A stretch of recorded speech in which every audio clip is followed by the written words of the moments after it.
In the second part, I have to say, being beaten up by Ray Fiennes was pretty fun.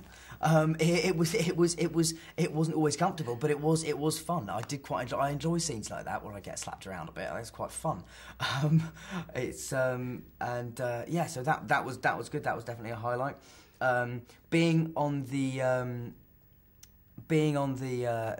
underground cart, which takes us inside Gringotts, being on that cart with Rupert, a guy called John, Warwick Davis, and Helena Bonham Carter, and then Emma, was great fun, because it was just, we were all soaking wet. It was you know, we were just making jokes, and it was hilarious. It was really, really good. That was a fun day, definitely. Fun few days.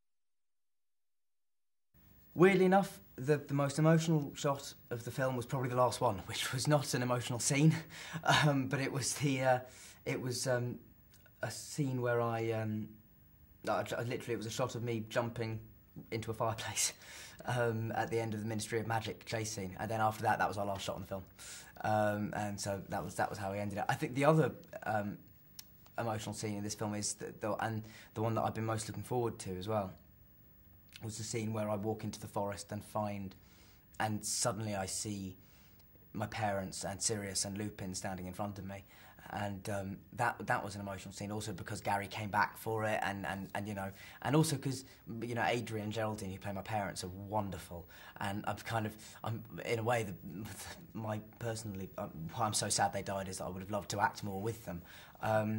And also the character of Lupin dying, for me, is one of the most upsetting in all the books, because I love that character. And so, yeah, that scene was pretty emotional, I think. It should be, anyway.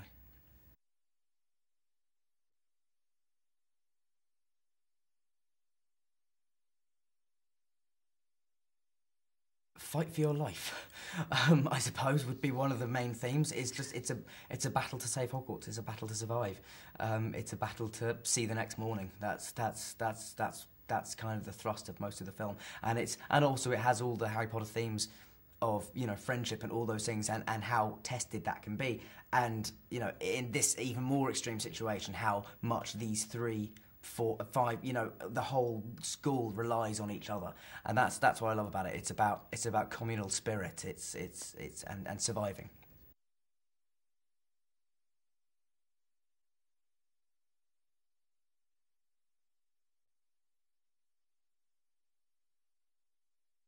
I like to think it has in some ways. Certainly for fantasy films, I think we've you know, us and Lord of the Rings, I think, you know, we obviously came out around the same time, and they were at that stage sort of designed for a much older audience, you might say. But yeah, I mean, I certainly think we've set a very high standard, because we've had fantastic directors, and we've also shown that we're not afraid of taking it in a direction that wouldn't necessarily be expected. You know, I don't think many people expected either Alfonso Cuarón or David Yates to be names in the hat for any Harry Potter films.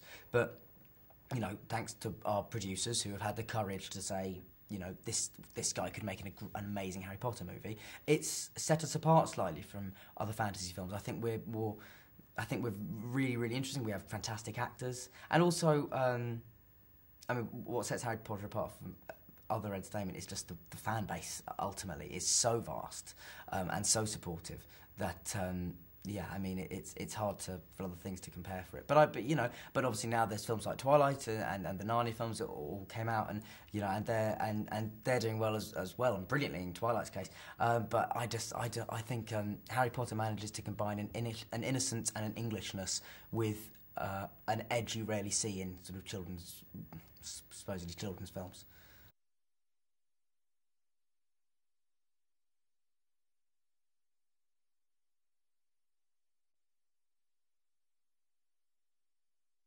It was no, it was quite sad, but it was, I think, more than letting ourselves be soppy and nostalgic about it. I think we just used the pressure we felt, because we knew it was the last one, to spur us on to try and make it the best one we could.